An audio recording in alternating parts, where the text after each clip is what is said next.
Hello and welcome to today's episode. We have a special guest with us, Miss Dr. Emily Letran. Welcome, ma'am. Thank you so much for having me. It's such a pleasure. And thank you for creating this platform so we can share our stories, share our strategies on how to grow our business.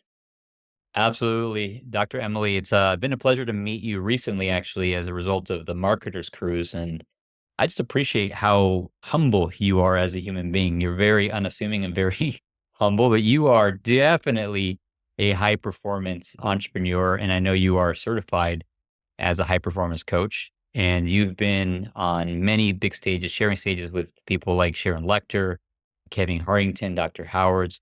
I was just on your website and I saw that you're the author of several books, I think like 5 or 6 books.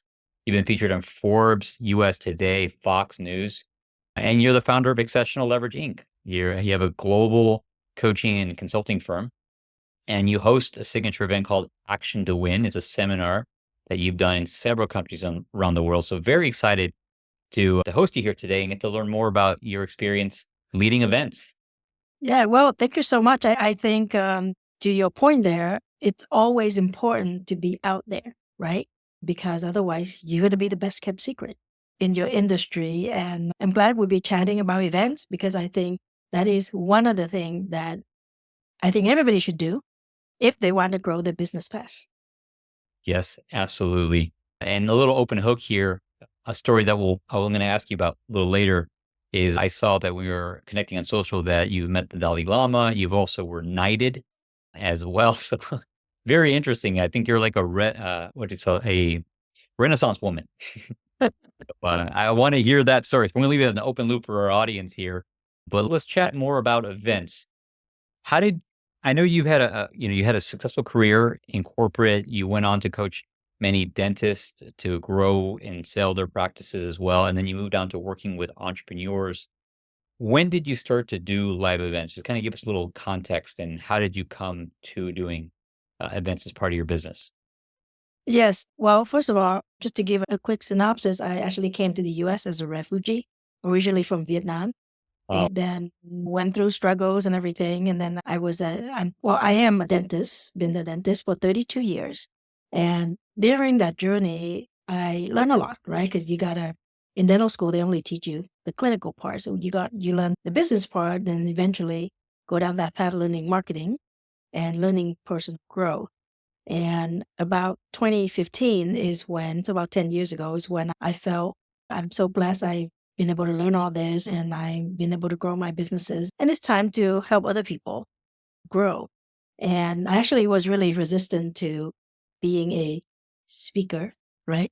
I wrote my first book and I was told you need to speak. And I'm just like, I didn't sign up to be a speaker.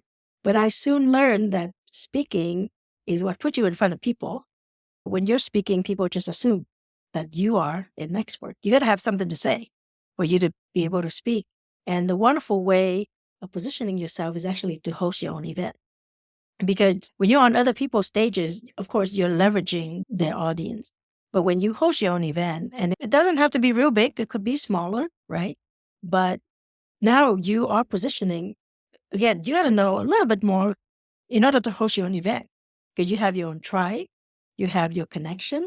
And a lot of time what I find is when I'm on stage at my own event, performing, put it that way, when I'm speaking, coaching, training, I'm also in front of the other speakers.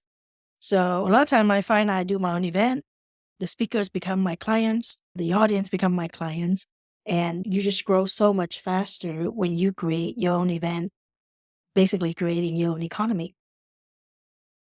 Awesome. Yes, yes. Doing events by default positions you as a leader. Absolutely. People assume that you have something to say if you're leading an event. Right. And don't get me wrong, I'm not saying just do an event and pretend to be a leader. Obviously, you got to have that substance, you got to have that integrity.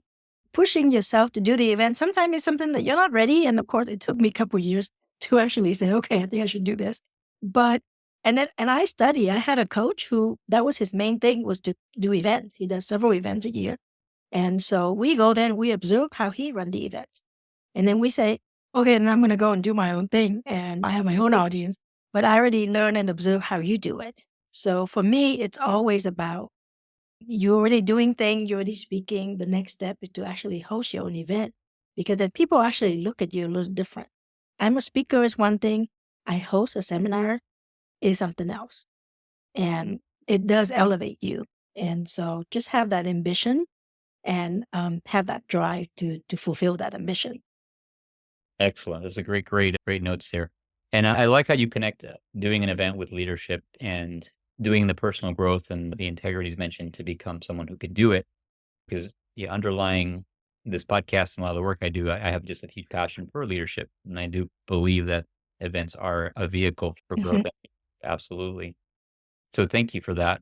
Let's chat a little bit about your experience with lab events. I know you have the Action to Win seminar that you run several times per year in various places, include I think you have one coming up in Chicago later this year, my hometown. I grew up in the Chicago suburbs. Right. Yes, yes. So here's a couple of the main problems that I hear oftentimes from people either on the show or people that listen to the show or clients. They're like, "Hey, what do I do my event about? How do I what's meaningful in a way that's gonna bring people to my event?" What has been your experience when it comes to that? Well, I think you should speak on your own expertise. I'm sure you've heard of business coach who have never had a business. That sometimes there's a problem that people do that. I think if whatever your expertise is, the easiest one is to do an event and talk about that because you don't have to go and learn new things, right? This is things that you already know. So if you're an expert in that, start with your event with that.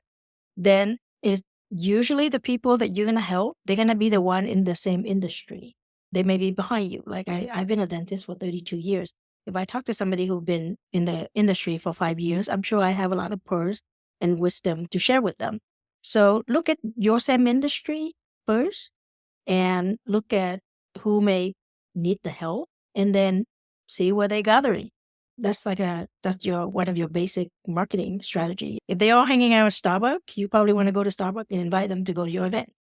If they're hanging out at the dental society meeting, I'll go to the dental society because they already are gathering there.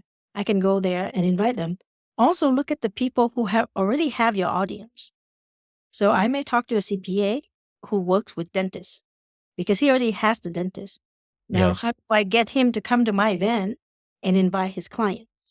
Right? I think a lot of time people make it really hard. They feel like they speak on something that maybe that's not their expertise, but it maybe something that is hot, right? And they catch that trend, and then now they try to figure out how to bring people to that.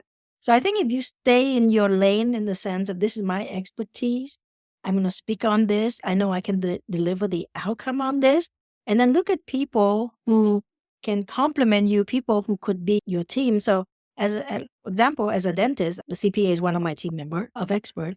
An attorney could be another one. When I'm doing coaching, it could be a marketing company, right? Or it could be another speaker who speak on something that is related. These are all your team. And then when you come together, you can bring more people than just you saying, okay, come and learn from me, come learn X from me. If I got a couple of speakers who speak on different things that are related to what I'm doing, I can grow that audience fairly fast. Yeah. Leveraging other people's networks, and so hosting an event based on your expertise, but also the expertise of the people that you have around you or in your network as well. Great. Thank you for sharing that. And when it comes to filling your events, I know that that's actually the number one question that people ask is how do I put butts in seats sometimes they say, or how do I fill my event? What has worked for you? What have been your best practices when it's come to filling your events? I'm sure there are a couple ways to make an event profitable. You can make money from the sponsors. You can make money from the attendees, the ticket sales, and you can make money on the back end. So a lot of time for me, what has been my experience is because my event is not like a huge big room with hundreds of people. It's more certain qualified people in the room. For me, what I've been doing is I get the sponsors to pay for the event. So now I could be selling tickets, or maybe I'm offering the ticket for free. It's it. I don't want to have to fund the money, obviously, because that usually is a challenge. Spending money to do the event. Work on the sponsors who can also serve your audience. Have them pay for the event. Then you can bring people in. There could be a mix of pay attendees, free attendees, whatever it is. And then on the back end, have a program where you can sell to people and make more money. So I think the key thing is, what is the goal? Why do you do the event? Right? If you do the event, like I do the event to fill my coaching practice. So if the outcome is, hey, I want 2 clients paying me 50K each. Okay, well, that's the outcome. So now I need to get so many people in the room so I can get 2 clients out of that. And to be honest with you, a lot of time the people who sign up, they are the free ticket. It's not who pay or who come in for free. I think if you put in the qualified people, and the qualified people for my dentist event could be a dentist who's in practice for a couple years and they know that they want to grow. And if they want to grow fast, then they talk to me. If you're going to do real estate and you have people who want to learn flipping houses, for example, but if you're going to talk about multifamily, well, you got the wrong audience because they're not ready for that. They just want to flip the house. So to try to be a little bit more qualifying your audience, either that or if you're going to talk about multifamily, then you get somebody else to talk about flipping house. So you can Yes. address everything that the audience wants to learn. And that comes from what are you putting out there? What are you promising? So a lot of it has to do with the clarity. Okay, I'm doing this event. It is for this audience. This is what the outcome is. And then I don't want to deal with stress. I teach people how to control stress. And so I don't want to get stressed out and see, okay, how many people are in the room because I already reserved this room and it's going to cost me X dollar. I get the sponsors to take care of that for me. So I don't have to worry about that. Then I do want to bring the people in the room, make the sponsors happy, right? But I don't have out of pocket expense. I could be working with a marketing company who can do the marketing for the event, and then I would give them some stage time to talk. So strategically work with people who can help you run that event, and you don't have to spend a lot of money on it. Does that Hmm. does that make sense? Yeah, interesting. Yeah, just bringing people together, sponsors or speakers that will potentially pay for the event, and it can be pretty low cost and a good way to get personal clients in your case for your coaching practice. Mhm. Yeah. Great. Yeah, it's not potentially because that's what I've been doing. Yeah, yeah. Great clarification. Thank you. Okay, great. So what's been working for you is working with sponsors and other promoters of sort to make the event low cost. And then I'm assuming you're the one that goes out, or do you have a marketing agency that is bringing people to your event? I don't have a marketing agency. What I do a lot of time is obviously when we say, okay, we want to do an event, we may have a following, a group of followers, certain people who know us. I'm pretty active on social media, whether it's Facebook or LinkedIn or in different groups. And so when I'm in there, people already know me.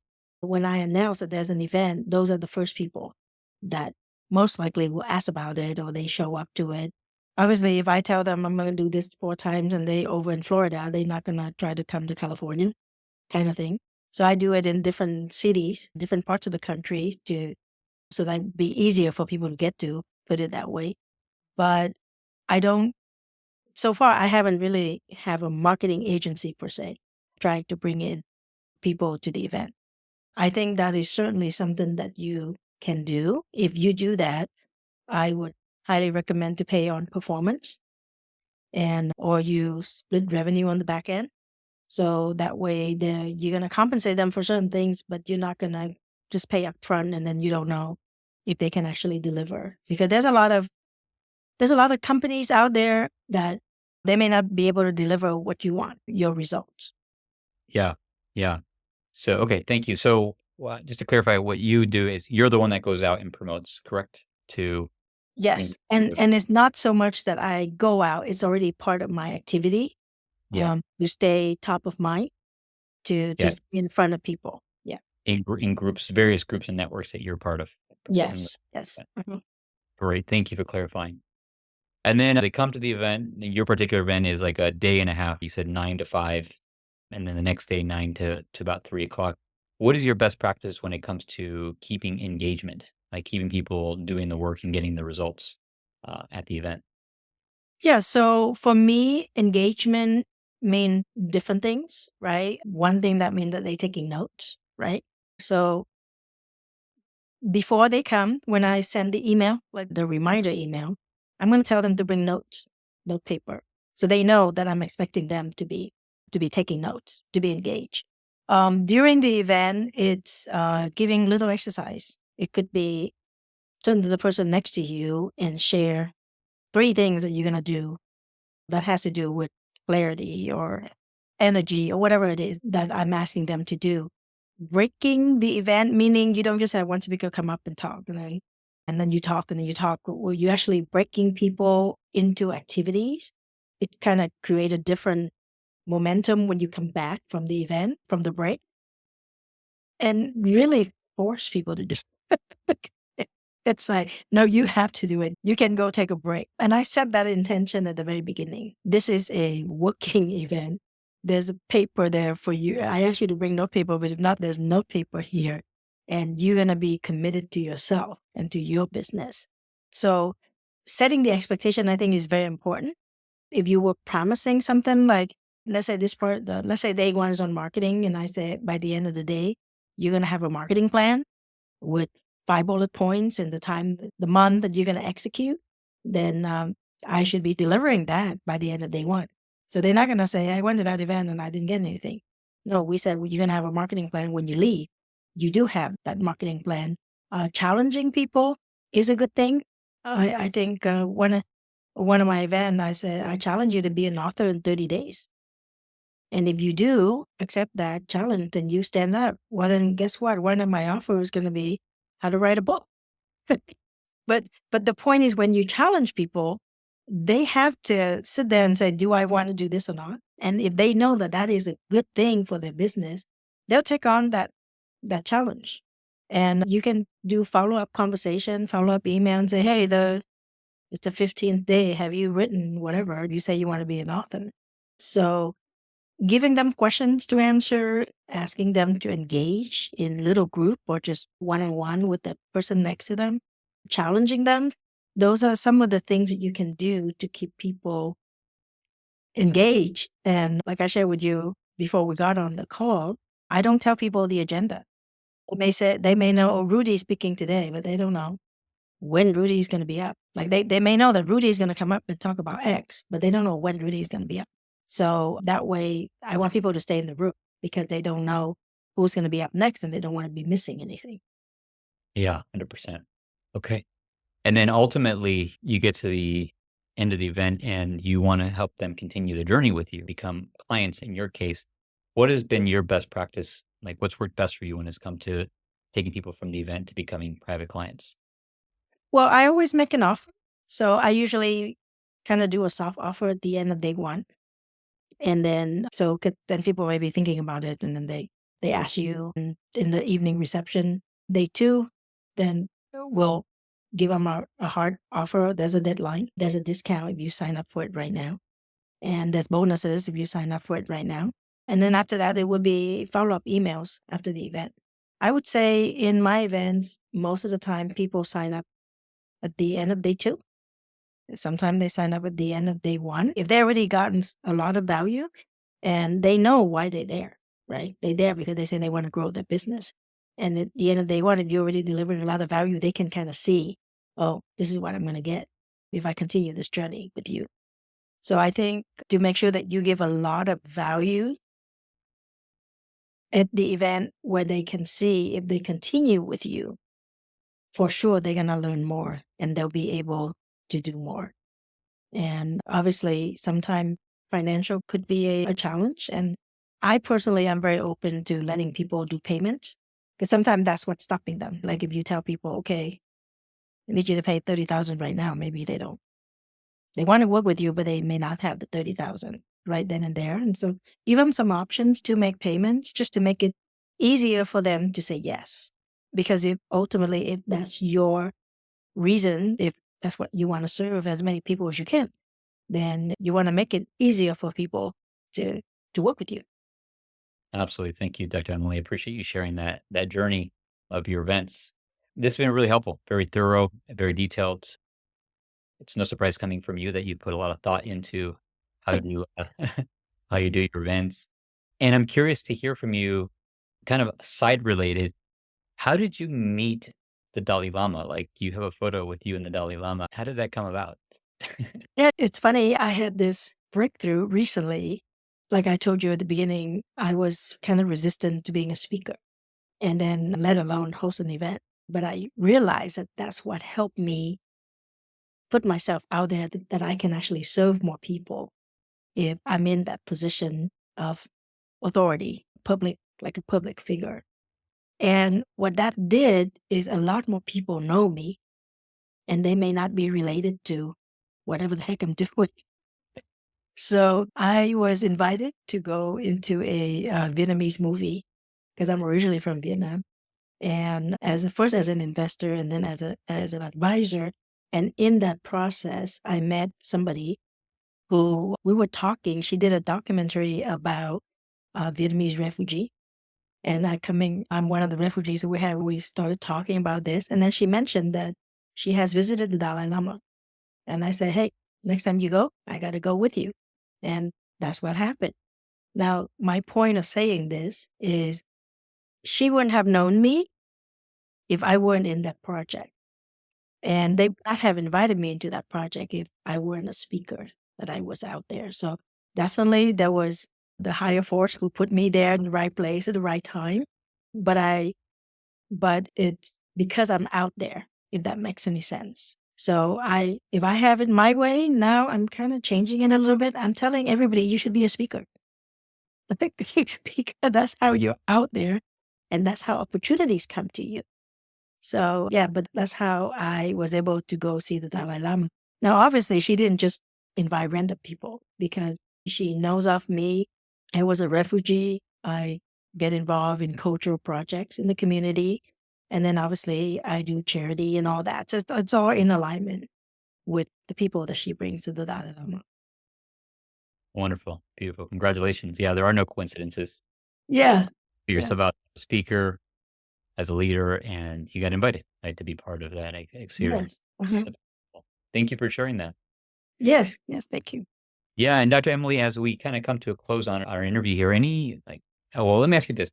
If our audience wants to know more about you and learn more about what you do, maybe perhaps as a high performance coach, maybe you can support them in some way. What is the best way for them to learn more about you and what you do?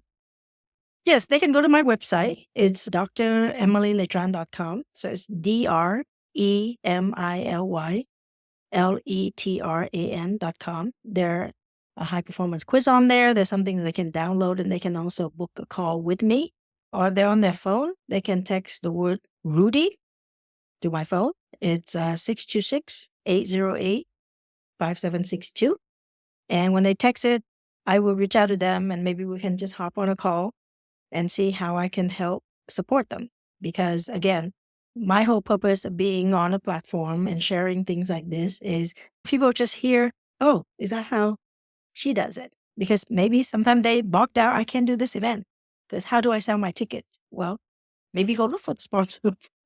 And the sponsor is going to pay for that room and pay for the meals. And now you can put people in the room. And you can start small and then you grow big, whatever you want to do. It's what you want as long as you're clear. What is it that you want? Absolutely. Yes. And we'll be sure to include the link to your website here near this Mhm. video or audio in the show notes so our audience can go check you out. Thank you for being with us today. Any final words for our audience as we wrap up? Yes. If you've been doing events or if you're thinking about doing events, I say just take, take a moment and look at the structure. Sometimes if you keep doing the same thing and you're going to get the same result. And if you want to change, sometimes it's just the messaging, what the event is for, right?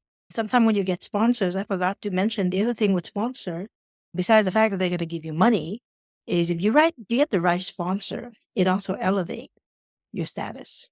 So if I'm doing an event for dentists and the companies that are sponsoring me are big companies, that speaks to, oh, she must be somebody important. That's why they're supporting her. And so when you're looking for the sponsor, that too, you could have a lot of smaller sponsors, but look for one or two that would impress your audience and work at that. Because if you could do that, then it elevates you. Or sometime, and this just like a side note, sometime I go to an event And I said, okay, I may not be learning a whole lot at this event because they may be teaching what I already know, but I'm going there and I'm going to pick up sponsors Mhm. because the sponsors at that event can probably support my events. So I would go to an event as an Mm, attendee and I would walk out with three sponsors. interesting. Yeah. In perspective, yeah. Okay, great. There you go. I think after this episode, not having the money to do an event is no longer an excuse. Dr. Emily gave so many ways to do it, have somebody else pay for it.